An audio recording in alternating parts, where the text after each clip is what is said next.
আসসালামু আলাইকুম ভিউয়ার্স, কি অবস্থা সবার? আশা করি সবাই ভালো আছেন, সুস্থ আছেন। তো আজকে আমরা রিভিউ করব Oppo A15s এই ফোনটিকে নিয়ে।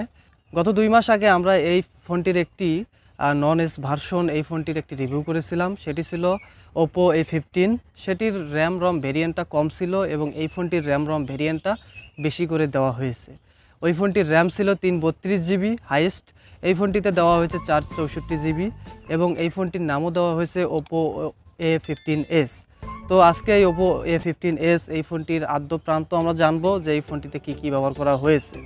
শুধু RAM ROM স্পেকটাই পার্থক্য নাকি ওভারঅল পার্থক্য আছে? সো পুরো ভিডিওটি দেখতে থাকুন।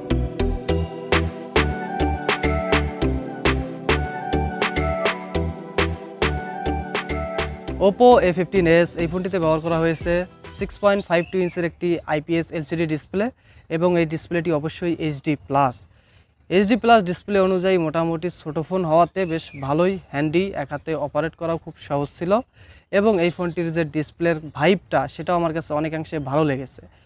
অনেকাংশে এটার কুলার টোন বা স্পেশাল যে ভাইবটা, কন্ট্রাস্ট, স্যাচুরেটেড, এই ভাইবগুলো আমার কাছে খুব ভালো মনে হয়েছে। ডিসপ্লের ওভারঅল রেজলিউশনটা আমার কাছে ভালো মনে হয়েছে। খুব একটা শার্প ইমেজ পাবেন না, তারপরেও ছোটো ডিসপ্লে হওয়াতে মোটামুটি ভালো ডিসপ্লের কাতারেই পড়বে এই ফোনটি। অন্যদিকে এই ফোনটিতে যে আউটডোরের ভিজিবিলিটি এটা খুব ভালো হয়েছে। খুব একটা সানলাইটে যদি না পড়েন সেক্ষেত্রে অপারেট করতে খুব একটা সমস্যা হওয়ার কথা না। আর এই ফোনটিতে ব্যাক সাইডে ব্যবহার করা হয়েছে এই সাদা ডিজাইনটি আমার কাছে পার্সোনালি অনেকটাই ভালো মনে হয়েছে। ব্যাক সাইডের সম্পূর্ণ ফোনটি হচ্ছে প্লাস্টিক বিল্ডের এবং এখানে ম্যাট ফিনিশ থাকছে এবং গ্লোসি ফিনিশ থাকছে। গ্লোসি ফিনিশ থাকাতেও এই ফোনটিতে কোনো প্রকার আঙ্গুলের ছাপ পড়ছিল না। আরেকটি ছিল কালো ভার্সন, সেটা তো হয়তো পড়তেও পারে, নাও পড়তে পারে। এটা আমার কাছে পার্সোনালি অনেকটাই ভালো মনে হয়েছে। ফোনটির নিচের দিকে ব্যবহার করা হয়েছে USB পোর্ট, ইয়ারফোন জ্যাক ও স্পিকার। স্পিকারের কোয়ালিটি মোটামুটি লাউড ছিল এবং থাকছে একটি মাইক্রোফোন। ডান পাশে ব্যবহার করা হয়েছে পাওয়ার বাটন ও ভলিউম রাখার, দুইটার পজিশনই মোটামুটি ভালো ছিল। এবং বাম পাশে ব্যবহার করা হয়েছে ডেডিকেটেড সিম কার্ড স্লট, যেখানে দুটি সিম, একটি মেমোরি এক্সপান্ড করা যাবে। আর এই ফোনটি এক হাতে অপারেট করা খুবই সহজ ছিল, কারণ এই ফোনটির থিকনেসও অনেকটাই চিকন আর এই ফোনটি অনেকটা স্লিমও বলা যায়।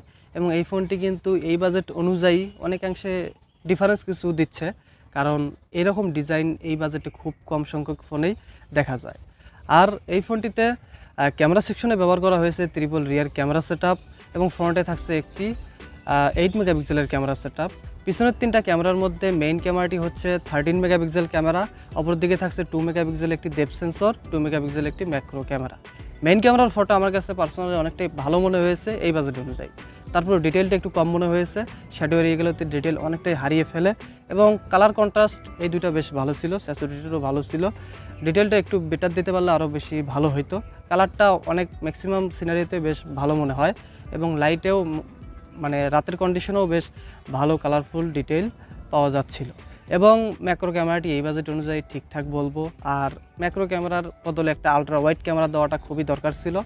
এখানে ম্যাক্রো ক্যামেরাটা একটা ইউজলেস বলা যায়, মেইন ক্যামেরাতেও এরকম ম্যাক্রো স্যাম্পল তোলা যায়। আর ডেপথ সেন্সর ক্যামেরাতে মূলত পোর্ট্রেট মোডে সহায়তা করে, এক্ষেত্রে এজ ডিরেকশন বেশ ভালো পেয়েছি। ডে লাইটে ভালো কোয়ালিটির ফটো পাবেন পোর্ট্রেট মোডে এবং শার্পনেস ফটো পাওয়া যাচ্ছিল এবং পোর্ট্রেট মোডে সুইচ করার পরে সেগুলো 8 মেগাপিক্সেল রেজলিউশন হয়ে যাচ্ছিল এবং সেই পোর্ট্রেট মোডের ফটোগুলোতে কিছুটা এক্সপোজার ব্যালেন্সের ঝামেলা ছিল। অন্যদিকে ফ্রন্ট ক্যামেরাটা আমার কাছে পার্সোনালি অনেকটাই ভালো মনে হয়েছে।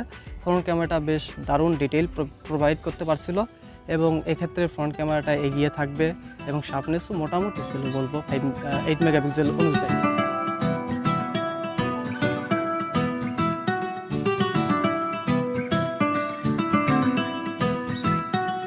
এবং পিছনে ব্যবহার করা হয়েছে ফিঙ্গারপ্রিন্ট, যেটা অনেকটাই ম্যাট হয়ে গেছে, অর্থাৎ ফিঙ্গারপ্রিন্ট আছে বলে মনেই হয় না, আঙ্গুল গেলেও মনেই হয় না যে ওইখানে ফিঙ্গারপ্রিন্ট পজিশনটা আছে।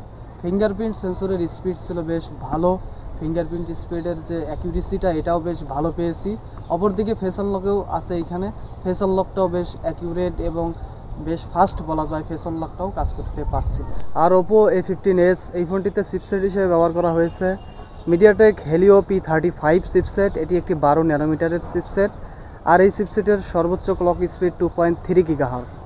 আর অনেকেই জানেন মিডিয়াটেকের P সিরিজের প্রসেসরগুলো খুব গেমিং প্রসেসর হয় না, এক্ষেত্রে আপনারা মোটামুটি টুকটাক গেমগুলো মোটামুটি ভালোভাবেই খেলতে পারবেন এবং টুকটাক গেমগুলো যেমন ফ্রি ফায়ারটা মোটামুটি এই ফোনটিতে ভালোভাবে এক্সপিরিয়েন্স করতে পারবেন। ফ্রি ফায়ারটা মোটামুটি অনেকাংশে অন্যান্য গেমের চেয়ে ভালো পারফরমেন্স দিতে সক্ষম হবে, কিন্তু পাবজি খেললে অবশ্যই এখানে হাইন্ড মোমেন্টে স্টার্টারিংয়ের অবস্থায় আসবে। আর অ্যাসফল্ট 9 মোটামুটি এই ফোনটিতে ভালোই অপটিমাইজেশন ছিল, আপনারা অ্যাসফল্ট 9টাও খেলতে পারবেন এই ফোনটিতে। আর Oppo A15s এই ফোনটিতে 4GB র্যামের সাথে 64GB রম থাকছে এবং এখানে 4GB র্যাম থাকাতে টুকটাক মাল্টিটাস্কেও অনেকটাই সহায়তা হচ্ছিল। আপনারা মোটামুটি লাইট গেমগুলো বা লাইট অ্যাপ ব্যবহার করে মাল্টিটাস্কিংয়ে অনেকটা স্মুথ ফিল পাবেন। যদি ভারী কোনো অ্যাপ ব্যাকগ্রাউন্ডে রাখেন সেক্ষেত্রে মোটামুটি স্মুথ ফিল থেকে দূরে থাকবেন আর কি। মোটামুটি 4GB র্যামের ক্ষেত্রে এই ফোনটি এই বাজেটে মোটামুটি ভালোই বলবো। এক্ষেত্রে 4GB র্যাম থাকাতে মোটামুটি মাল্টিটাস্কিং সব ধরনের মাল্টিটাস্কিংও করতে পারবেন এবং এখানে অ্যাপ ওপেনিং ক্লোজিং বেশ ফাস্ট ছিল, যে অ্যাপ ওপেনিং ক্লোজিংয়ের সময় খুব একটা টাইম লাগছিল না, আর আপনারা সব ধরনের অ্যাপ এখানে প্লে করতে পারবেন। Oppo A15s এই ফোনটিতে রান করছে Android 10 বেসড ColorOS 7.2। ColorOS 7.2তে মোটামুটি অনেক কিছুই অ্যাড করা হয়েছে।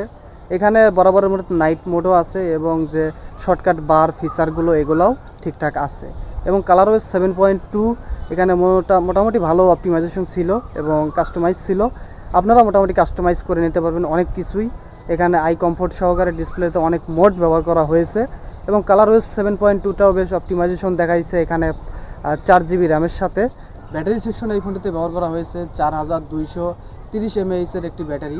অবশ্যই এই ব্যাটারিটি একদিন ব্যাকআপ দিতে সক্ষম হবে। একদিনে মোটামুটি যারা হেভি ইউজ করেন তারা মোটামুটি একদিন পার করতে পারবেন এবং যারা নর্মাল বা হালকা পাতলা ইউজ করেন সেক্ষেত্রে তারা এই ফোনটি দ্বারা মোটামুটি 1.5 দিনের মতো ব্যাকআপ পাবেন। সো ভিউয়ার্স, আমাদের ভিডিওটি কেমন লাগলো অবশ্যই কমেন্ট বক্সে জানাবেন, আর এই ফোনটি সম্পর্কে আরও যদি কিছু জানার থাকে সেটাও কমেন্ট বক্সে জানিয়ে দিতে পারেন। সো আমাদের চ্যানেলে যারা নতুন আছেন তাদেরকে জানাচ্ছি যে আমাদের চ্যানেলটিকে অবশ্যই সাবস্ক্রাইব করবেন এবং পাশে থাকা বেল আইকনটিও বাজিয়ে দিবেন পরবর্তীতে সবার আগে আমাদের ভিডিওর নোটিফিকেশন আপনার কাছে পৌঁছে যাওয়ার জন্য, এবং আমাদের চ্যানেলটিকে অবশ্যই সাপোর্ট করবেন। ভিডিওটাই ভালো লাগলে আপনারা লাইকও করতে পারেন। সো ধন্যবাদ আপনাদের সবাইকে। আসসালামু আলাইকুম।